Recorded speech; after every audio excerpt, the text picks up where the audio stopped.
سیدنا ابو ذر رضی اللہ عنہ کہتے ہیں میں نے ایک شخص کو جو میرا غلام تھا گالی دی، یعنی اس کو اس کی ماں سے غیرت و آر دلائی،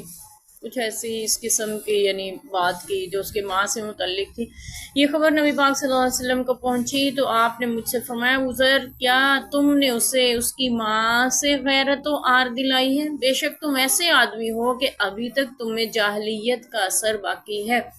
تمہارے غلام تمہارے بھائی ہیں، ان کو اللہ نے تمہارے قبضے میں دے دیا، پس جس شخص کا بھائی اس کے قبضے میں ہو اسے چاہیے کہ جو خود کھائے اسے بھی کھلائے، جو خود پہنے اسے بھی پہنائے، اور دیکھو اپنے غلاموں سے اس کام کو نہ کہو جو ان پر مشکل ہو، اور ایسے کام کی ان کی تکلیف دو تو خود بھی اس کی مدد کرو۔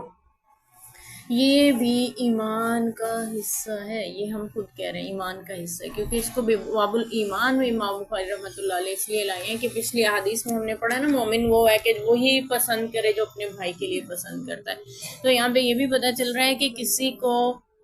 گالی، غلام کو بھی گالی دینا جائز نہیں ہے، اس کو بھی اس کی ماں کے بارے میں کوئی آر دلانا جائز نہیں ہے۔ اور ایک اور حدیث میں آتا ہے آپ صلی اللہ علیہ وسلم نے فرمایا کہ حدیث کا مفہوم ہے کہ اپنی ماں کو گالی جو دیتا ہے بڑا بدترین شخص ہے۔ تو صحابہ نے عرض کیا رسول اللہ اپنی ماں کو کون گالی دیتا ہے؟ آپ نے فرمایا جو کسی دوسرے کی ماں کو گالی دیتا ہے بدلے میں اس کی ماں کو گالی پڑتی ہے، تو اس کا مطلب اس نے اپنی ماں کو گالی دی نا، اپنی ماں کو گالی دینے کا سبب بنا ہے نا، تو وہ بڑا بدترین شخص ہے۔ تو اس لیے ہمیں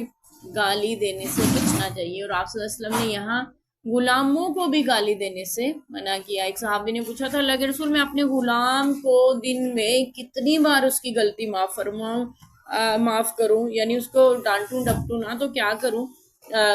تو آپ نے فرمایا تھا 70 بار معاف کرو، دن میں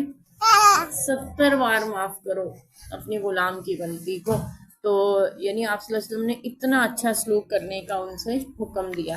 تو یہاں پہ بھی ابو ذر غفاری رضی اللہ عنہ کو آپ صلی اللہ علیہ وسلم تنبیہ فرما رہے ہیں کہ اس سے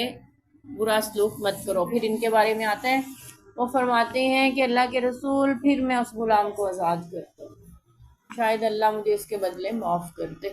تو انہوں نے اپنے اس غلام کو آزاد کر دیا۔ اللہ